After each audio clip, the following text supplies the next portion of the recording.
Yes learn academy पे आप सभी छात्रों का हार्दिक स्वागत है और आप सभी को नवरात्र की हार्दिक शुभकामनाएं। तो बच्चों, मैं आप सभी के लिए हिंदी का बोर्ड पेपर लाया हूं जो 2022 में इस वर्ष आया था। तो आइए देखते हैं। इसमें दिया है समय 3 घंटे 15 मिनट का है। नोट प्रारंभ के 15 मिनट परीक्षार्थियों को प्रश्न करने के लिए निर्धारित है। तो आइए हम प्रश्न की ओर बढ़ते हैं। देखते हैं पहला प्रश्न, निम्नलिखित कथनों में से कोई एक कथन सही है, उसे पहचान कर लिखिए। तो हमारा ऐसे देख सकते हैं कि इसमें से हमारा दूसरा प्रश्न सही है, जो दिया है गुनाहों का देवता उपन्यास के लेखक डॉक्टर धर्मवीर भारती जी हैं। और हम दूसरे प्रश्न की ओर देखेंगे। दूसरा प्रश्न जो है हमारा ख वाला फट चुका है, तो हम ग वाले प्रश्न को देखेंगे। ग का प्रश्न, कलम का सिपाही में किस साहित्यकार का जीवन परिचय है? कलम के सिपाही में अमृत राय जी का जीवन परिचय दिया हुआ है। हम घ प्रश्न को देखेंगे। किसी एक एकांकी लेखक का नाम लिखिए। किसी एक एकांकी तो आप लिख सकते हैं एक घूर, जिसके रचनाकार हैं डॉक्टर राजेंद्र प्रसाद। इसकी उत्पत्ति रचना हुई थी 1930 ईस्वी में। अब हम अंगा को देखेंगे। आवारा मसीहा के रचनाकार कौन हैं? तो आवारा मसीहा के रचनाकार विष्णु प्रभाकर जी। इस प्रकार से हमें 5 नंबर मिल जाएंगे इसमें। अब दूसरा प्रश्न देखेंगे। दिया है दूसरा का क, छायावाद की 2 प्रमुख विशेषता लिखिए। तो छायावाद की 2 प्रमुख विशेषता थी प्रकृति प्रेम, कल्पना की प्रधानता, रहस्यवाद। पहला था हमारा प्रकृति प्रेम, दूसरा कल्पना की प्रधानता, तीसरा रहस्यवाद प्रेम और चौथा दार्शनिकता। तो आप 2 लिख सकते हैं। अब हम ख का देखेंगे। रीतिकाल की 2 प्रमुख प्रवृत्तियों का उल्लेख कीजिए। तो रीतिकाल की 2 प्रमुख प्रवृत्तियां थीं लक्षण ग्रंथों का निर्माण और दूसरा था श्रृंगार रस की प्रधानता। पहला था लक्षण ग्रंथों का निर्माण, दूसरा था रस जो था श्रृंगार रस, उसकी प्रधानता थी इसमें। अब अगला प्रश्न हम देखेंगे ग का, किसी एक प्रगतिवादी कवि का नाम लिखिए। तो किसी एक प्रगतिवादी कहा है तो हम आप सभी को 4 बता देंगे, उसमें से आप एक लिख सकते हैं। पहला है केदारनाथ अग्रवाल, दूसरा रामविलास शर्मा, तीसरा नागार्जुन जी। हम बढ़ते हैं तीसरे प्रश्न की ओर। तीसरा प्रश्न हमारा दिया है, देखिए, निम्नलिखित गद्यांशों में से किसी एक गद्यांश के नीचे दिए गए प्रश्नों के उत्तर दीजिए। ये आप गद्यांश पढ़ लेंगे, सभी गद्यांश पढ़ेंगे इसमें। इससे फिर दिया है आपका प्रश्न यहाँ पर कुछ इस प्रकार। पहला है उपर्युक्त गद्यांश का संदर्भ लिखिए। तो आप लिखेंगे पहले संदर्भ, इसमें ऐसे लिखेंगे संदर्भ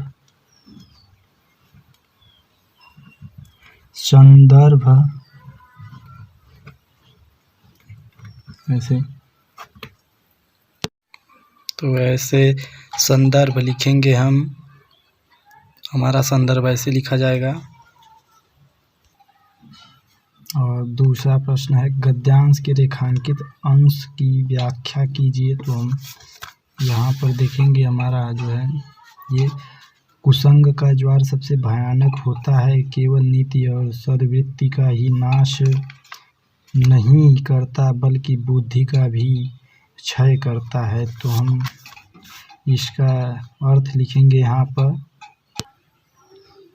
तो आप सभी इस प्रकार रेखांकित अंश की व्याख्या कर सकते हैं, जैसे कि मैंने दिखाया है व्याख्या, आप उसे पढ़ लीजिएगा। हमारा प्रश्न तीसरा था, उपर्युक्त गद्यांश में युवा पुरुष की संगति के संबंध में लेखक के क्या बताया है? तो हमारा प्रश्न था तो इसका हम देखेंगे उत्तर। उपर्युक्त गद्यांश में लेखक ने युवा पुरुष के संबंध में बताया है कि जिस व्यक्ति की जैसी संगति रहती है उस पर वैसा ही प्रभाव पड़ता है। यदि संगति बुरी है तो वह उसे अवनति के गड्ढे की ओर ले जाएगी और अच्छी संगति है तो उसे उन्नति की ओर अग्रसर करेगी। एक बार हम तीनों प्रश्नों को देख लेंगे। संदर्भ में हम ऐसे लिखते हैं, प्रस्तुत गद्यांश हमारी पाठ्य पुस्तक मंजरी हिंदी में मित्रता पाठ से लिया गया है, जिसके रचनाकार आचार्य रामचंद्र शुक्ल हैं।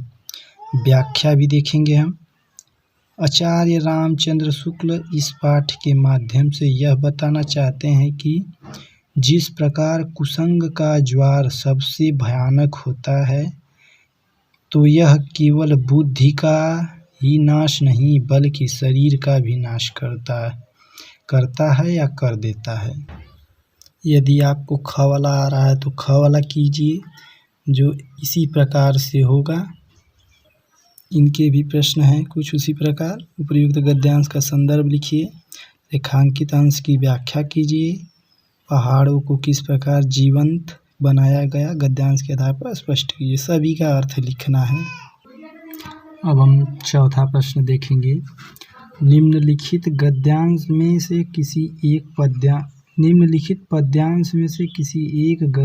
पद्यांश की संदर्भ सहित व्याख्या कीजिए तथा काव्य सौंदर्य की स्पष्ट कीजिए। जो हमारा है 6 नंबर का, तो इसका पहला प्रश्न देखिए, शून्य जो है क का। आप इसे पढ़ेंगे 4 लाइनों को, इनका अर्थ लिखना है। आप लिख सकते हैं। यदि आपको ख वाला आ रहा है तो आप ख वाला लिख सकते हैं। देखिए ख वाला आ रहा है तो आप ख वाला लिखेंगे। हम बढ़ेंगे दूसरे प्रश्न की ओर, जो हमारा है 5वां प्रश्न। 5वां प्रश्न है, निम्नलिखित लेखकों में से किसी एक लेखक का जीवन परिचय दीजिए एवं उनकी किसी एक रचना का नाम लिखिए। तो आप लिख सकते हैं डॉक्टर राजेंद्र प्रसाद का लिख सकते हैं, या आचार्य रामचंद्र शुक्ल का, जो अभी मैंने बताया मित्रता पाठ। तीसरा है जयशंकर प्रसाद का, आप लिख सकते हैं इनका। और इनकी जीवन परिचय लिखने के बाद रचना भी लिख लीजिएगा।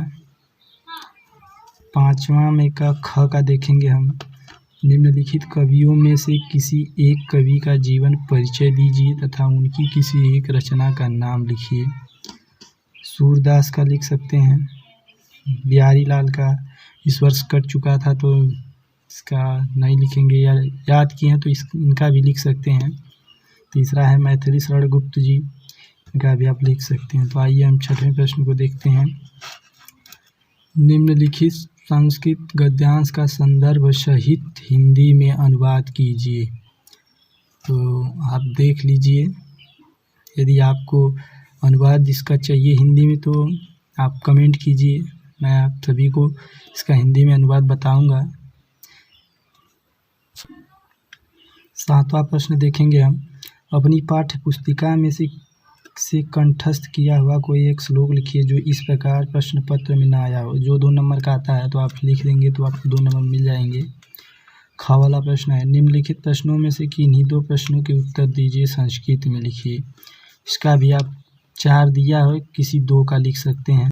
तो प्रश्न है 8वां का ख वाला, उपमा अलंकार अथवा उत्प्रेक्षा अलंकार की परिभाषा तथा उदाहरण सहित दीजिए। तो इनकी परिभाषाएं हैं जो हमने यहाँ पर लिखा है। उपमा अलंकार की, जहाँ उपमेय में उपमान की तुलना की जाए वहाँ उपमा अलंकार होता है।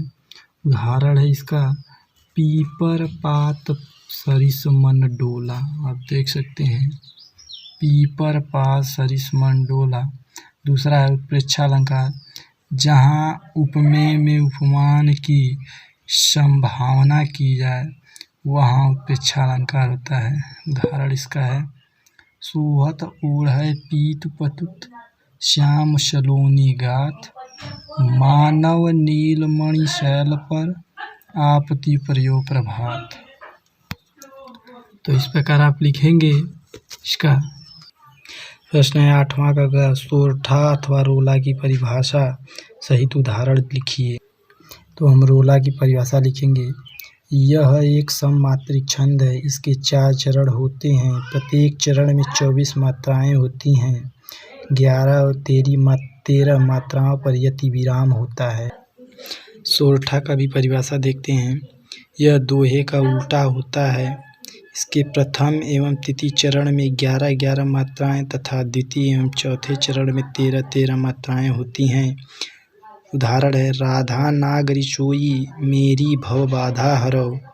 इसमें आप गिनती कर सकते हैं। दूसरा लाइन है श्याम हरित दुति होई जा तन की झाई पर। तो आप देख सकते हैं इस प्रकार पहले व तीसरे में 11 मात्राएं हैं। दूसरे व चौथे में 13 मात्राएं हैं। 9वां प्रश्न हम देखेंगे। निम्नलिखित उपसर्ग में से किन्हीं 3 के मेल से एक शब्द बने। तो अनु का देखेंगे। अनु का हो जाएगा हमारा एक अनुमति, दूसरा अनुसार, तीसरा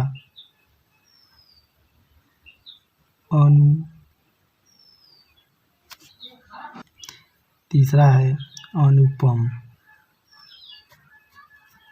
तो आप देख सकते हैं अनु का हमने 3 बनाया है जो है अनु का अनुमति, अनुसार, अनुपम।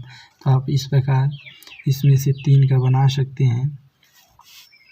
कोई एक भी ले सकते हैं। परी का बना सकते हैं परिवार, अभी का बना सकते हैं। कोई नाम ले सकते हैं अभिषेक, अप का लगाकर अपमान, सु का सुस्वागतम, अधिक अधिकता। ऐसे कर हम सब बनाएंगे। ख वाला प्रश्न देखेंगे। निम्नलिखित में से किन्हीं 2 प्रत्ययों का प्रयोग करके एक शब्द बनाइए। तो पन से हम देखेंगे। पहला है हमारा लड़कपन, बचपन। ऐसे हम बनाएंगे। आई का मिठाई, लड़ाई, ऐसे बना देंगे। वट का सजावट, बनावट।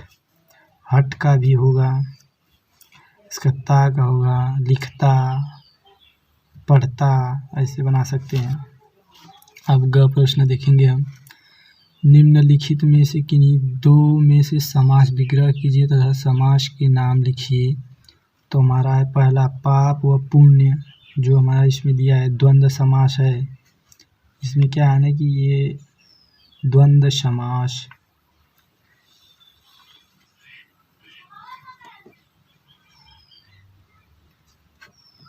आप सभी को इसकी परिभाषा याद रहेंगी द्वंद्व की, तो आप साधारण से इसे पहचान सकते हैं। नवरत्न, नवरत्न में भी द्वंद्व समास है हमारा। तिरंगा में भी है। तो जलवायु जो है जलवायु, जलवायु नवरत्न में द्विगु है, तिरंगा में द्विगु है, जलवायु में द्वंद्व समास है। ग वाला प्रश्न हम देखेंगे। निम्नलिखित में से किन्हीं 2 में समास विग्रह कीजिए तथा समास के नाम लिखिए। तो हम पहला देखेंगे पाप व पुण्य। जो हमारा पाप और पुण्य, जिसमें और छुपा होगा वो हमारा द्वंद्व समास होगा। नवरत्न, इनमें संख्यावाचक होती हैं। तो नवरत्न ये हमारा द्विगु समास होगा। तिरंगा, इसमें भी हमारा 3 रंग, इसमें भी हमारा करे द्विगु समास होगा। नवरत्न में देखिए द्विगु समास। ये हमारा तिरंगा भी इसी में का हो जाएगा। जल और वायु, इसमें जो है हमारा और छुपा है और इसीलिए यह भी द्वंद्व समास होगा। ऐसे द्वंद्व समास। 8वां प्रश्न देखेंगे हम। अरे 8वां नहीं है, हमारा प्रश्न था 9वां का घ वाला देखेंगे। निम्नलिखित में से किन्हीं 2 शब्दों के तत्सम रूप लिखिए। पहला है कपूत, जिसका हमारा हो जाएगा कुपुत्र। कुआं का हो जाएगा हमारा कूप। जीर्ण का नहीं। तो आगे दूध का देखते हैं, दूध का हो जाएगा हमारा दुग्ध। ये हो गए हमारे 3 तत्सम रूप। इसमें कहा था 2 ही लिखना था, तो हमने 3 बता दिया, आप सब लिख सकते हैं। अगला वाला प्रश्न देखेंगे, निम्नलिखित में से किन्हीं 2 शब्दों के 2 पर्यायवाची शब्द लिखिए। अग्नि का लिखिए, अग्नि का अनल, पावक, कॉमा देंगे बीच में। आम का लिखेंगे आम्र, आम्र, कॉमा अमृत फल। इस प्रकार किनारा का नहीं लिखेंगे हम, पक्षी का लिखेंगे खग।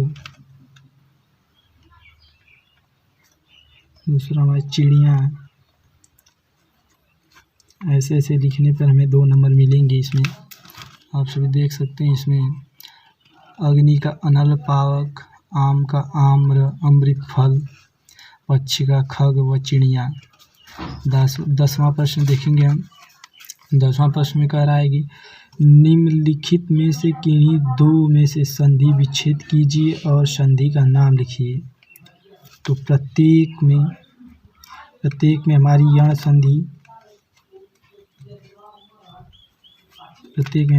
संधि है। पित्राज्ञा में भी हमारी यण संधि है। यद्यपि में भी हमारी यण संधि है। हमारा जो प्रत्युत्तरम है, इसमें व्यंजन संधि है। व्यंजन संधि,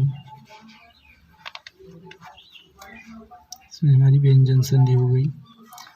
अगला प्रश्न देखेंगे, ख वाला हमारा दिया है, निम्नलिखित शब्दों के षष्ठी विभक्ति का बहुवचन रूप लिखिए। तो मधु अथवा नदी का किसी एक का कह रहा है, तो हम लिखेंगे, हम दोनों बताएंगे आप सबको। मधु का हमारा हो जाएगा मधुनाम, कमा नदी का हमारा हो जाएगा नदी नाम। ऐसे फल का लिखना चाहते हैं तो फल का भी है फल, फलानाम, कामा मति का हो जाएगा हमारा मति नाम, मति नाम। इस प्रकार से आप लिख सकते हैं किसी एक का भी। ग वाला प्रश्न देखेंगे हम, निम्नलिखित में से किसी एक की धातु, लकार, पुरुष तथा वचन का उल्लेख कीजिए। तो हम देखेंगे पठतम में हमारा है लोट लकार,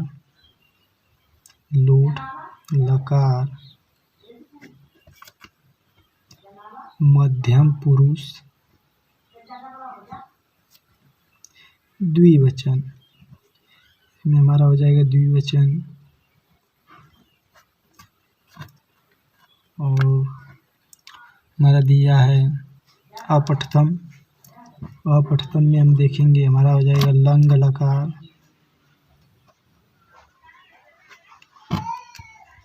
उत्तम पुरुष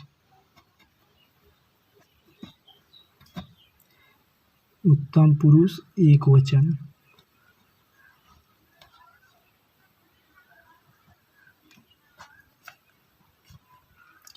इस प्रकार हम देखेंगे हसामी में हमारा हो जाएगा लट लकार,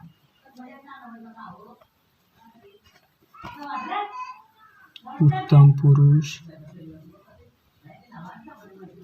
एक वचन। तो आप इस प्रकार लिख सकते हैं इनका। हम घड़ी वाला प्रश्न देखेंगे, घड़ी घगा। निम्नलिखित में से किन्हीं 2 वाक्यों का संस्कृत में अनुवाद कीजिए। तो यहाँ पर दिए हैं हमें 5 प्रश्न हैं, तो इसमें से 2 करना है, तो हम सबका करेंगे। इसमें से पहला देखेंगे सभी सुखी हों का हो जाएगा सर्वे भवन्तु सुखिनः। दूसरा हो जाएगा हमारा बालिकाः क्रीडन्ति। तीसरा हमारा हो जाएगा, तीसरा हम नहीं करेंगे तो हम चौथा करते हैं। वृक्ष से पत्ते गिरते हैं, हो जाएगा हमारा इसका वृक्षात। वृक्षात पत्राणि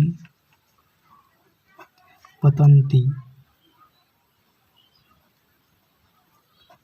अब इस प्रकार करें, भारत हमारा देश है, इसका भी है अस्माकं।